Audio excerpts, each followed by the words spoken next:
Assalamualaikum dan salam sejahtera bagi saudara-saudaraku di seluruh Indonesia.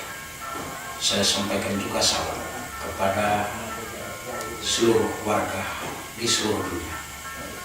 Greetings to Indonesian history from Celebes Islam. Please like, share, and comment all video channel. Thank you. Pemirsa yang budiman, di sini saya akan memaparkan sebuah sejarah lokal yang terjadi di Pulau Celebes, yaitu perbentengan Tamungkudena. Apa atau siapa perbentengan Tamungkudena itu? Perbentengan Tamungkudena adalah sebuah benteng yang terdapat di sepanjang Pulau Celebes. Dia memiliki sejarah yang begitu pesohor. Perbentengan Tamungkudena adalah sebuah perbentengan yang betul-betul ada di dalam pertengahan peraduan kerajaan besar, kerajaan Lubuh dari wilayah selatan dan kerajaan Sigi dari wilayah utara. Kemudian, apakah perbentengan Tamungkudena ada di pihak pengaruh kerajaan Lubuh atau bekerja sama dengan kerajaan Sigi yang ada di wilayah Sulawesi Tengah? Ini menarik. Dalam sejarah yang kami teliti, kami kaji secara ilmiah, kami memaparkan hal-hal yang belum dipaparkan oleh buku-buku yang telah tertulis sepanjang abad ini. Tahun 1865, di pertengahan abad ke-19, terdapatlah seorang peneliti dari VOC didatangkan di negeri Sulawesi Tengah. Beliau meneliti pusat wilayah negeri itu atau pusat sejarah wilayah negeri Sulawesi Tengah yang terdapat di negeri wilayah Danau Poso. Lalu 4 tahun kemudian didatangkan lagi peneliti kedua bernama B.J. Michelson yang datang dalam tahun 1869. B.J. Michelson lah yang banyak membuka tabir persejarahan benteng Tamungkudena, termasuk peradaban budaya dan adat di seluruh wilayah negeri Danau Poso.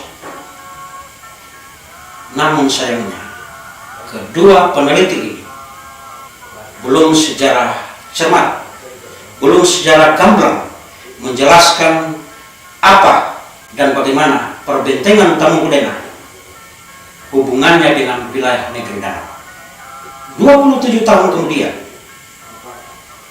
diutuslah peneliti yang ketiga, seorang Sendeling plus seorang etnolog bernama Asekruit.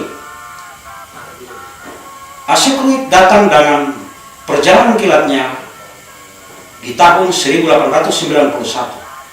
Lalu ia pulang ke negerinya, lalu melalui Gubernur Jenderal Belanda yang ada di Batavia, dimasukkan Asekruit dalam pemerintahan Belanda yang ada di Pulau Celebes bagian utara, yaitu Residen Manado. Dan Residen Manado bersama-sama dengan asisten Residen Gorontalo membawa Kruit dengan kapal api di tengah-tengah negeri Poso, yaitu di Teluk Tomini. Maka Kruitlah yang memetakan struktur datu-datu, bahkan seluruh kekuasaan raja-raja di Tanah Poso, termasuk di seluruh wilayah Sulawesi Tengah. Hubungannya dengan kekuatan kerajaan Kedatuan Lubuh dari wilayah Sulawesi bagian selatan yang begitu amat kuat memegang kekuasaannya di wilayah Sulawesi Tengah. Namun disayangkan juga penelitian Asekruit di dalam bukunya yang ditulis di awal abad 20 berjudul asli Bahasa Poso Pamona Baree Wawon Tanah, ini pun belum secara gamblang, secara teliti mengkisahkan sejarah perbentengan Tamu Kudena itu sendiri. Lalu ada lagi buku dari Asekruit yang lain. Ini berbicara masalah peradaban, budaya, dan adat. Buku ini berjudul asli Van Hiden tot Christen. Kruit banyak mengkisahkan peradaban budaya adat wilayah Tanah Poso dengan segala peradabannya.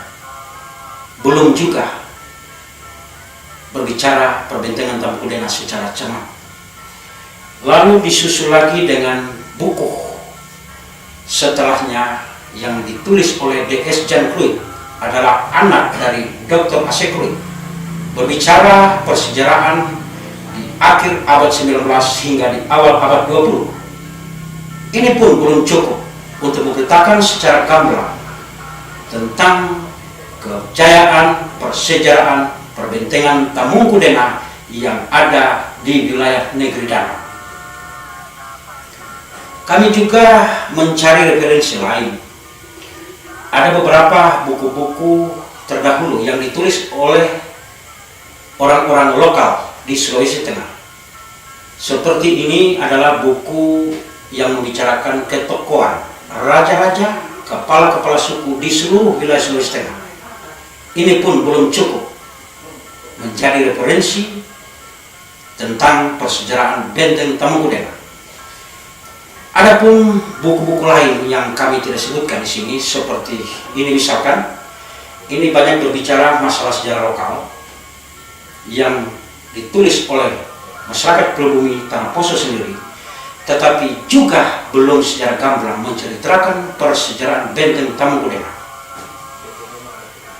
Pemirsa, inilah yang membuat saya tertarik.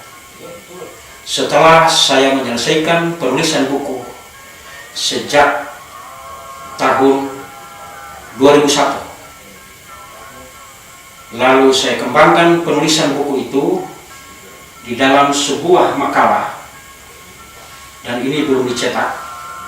Ini berbicara tentang sejarah peradaban Pamona Baree, yaitu gambaran suku Poso Pamona dari segi silsilah budaya, agama, animisme, adat, politik, dan okultisme. Lalu buku berikutnya kami mengeluarkan sebuah tulisan sejarah Pamona Baree di dalam tahun 2018. Kami mengawali sejarah perbentengan Tamu Kudena dari buku ini. Tetapi di tahun 2019 kami melihat masih belum kuat referensi yang ada di dalam buku ini, sehingga dari sejak 2018 Maret hingga tahun 2020 ini, selama 3 tahun lebih, kami menjejaki persejarahan perbentengan Tamu Kudena, hubungannya dengan Kerajaan Kedautuan Luwu, Kerajaan Sigi yang ada di bagian utara Sulawesi Tengah, termasuk seluruh kerajaan-kerajaan kecil di seluruh wilayah Sulawesi Tengah.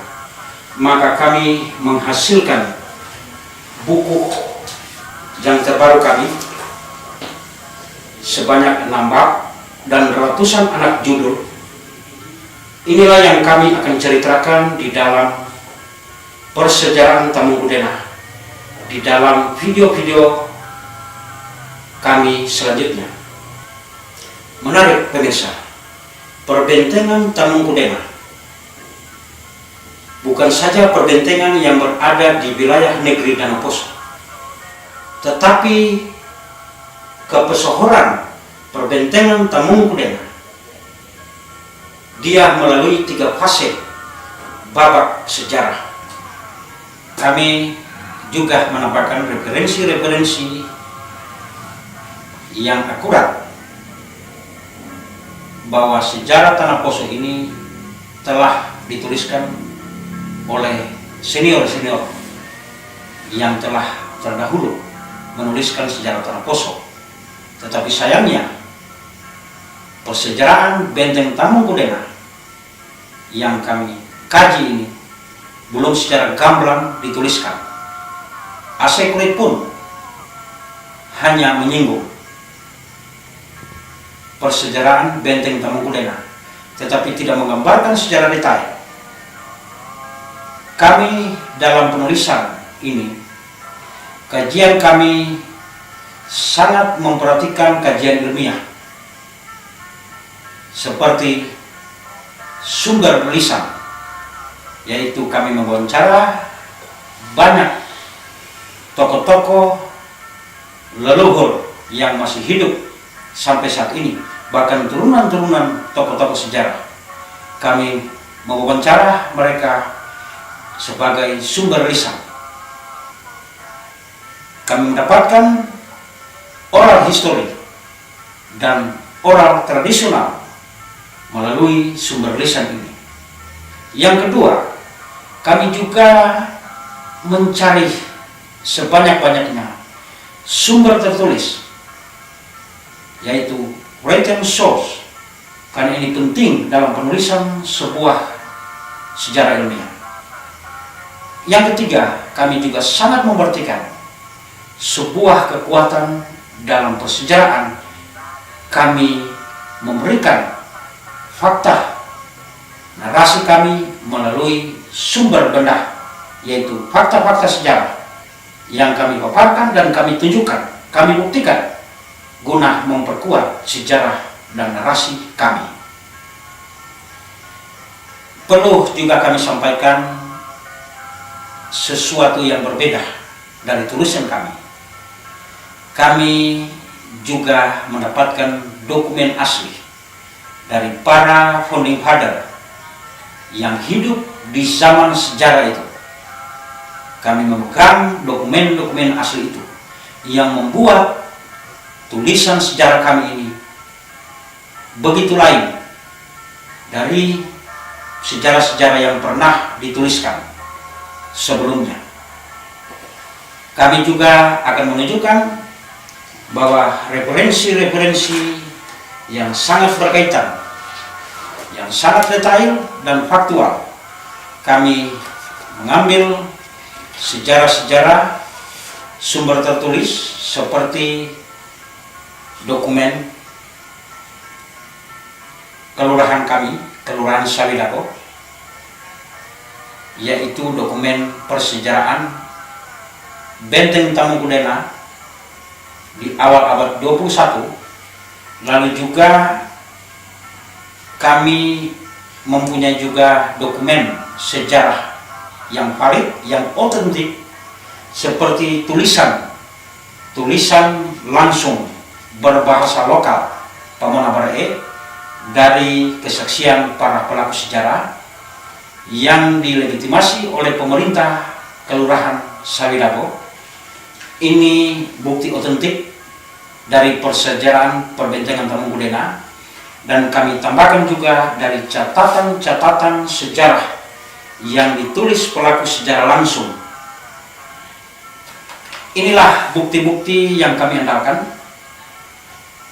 tidak hanya berdasarkan tulisan-tulisan para peneliti Belanda, yaitu J.C. WDA Wijk atau Wanderwijk 1865, lalu peneliti Belanda Venema, lalu peneliti Belanda B.J. Michelson, lalu 27 tahun kemudian datanglah peneliti yang berikutnya, yaitu Asekure dalam bukunya Wawon Tanah, tetapi juga oleh Dr. Ardiani yang datang tahun 1865. Tapi kami mengandalkan sumber-sumber lisan, sumber lokal yang otentik, faktual, dan itu menjadi kekuatan dalam narasi sejarah kami. Oke pemirsa, akhir kata kami ingin mengangkat sebuah sejarah lokal yang sama dengan seluruh narasi-narasi sejarah lokal di negeri ini yang wajib dan layak kita pelajari dan kita ambil hikmahnya di abad 21 ini. Karena seperti kata-kata para founding father, mengingat sejarah adalah menata masa depan. Akhirnya saya, Calvin Bobby Kolu, dari Pulau Celebes, tengah negeri Nusantara, memberi salam Pamona Poso Badai. Maroso, Sintu Maroso.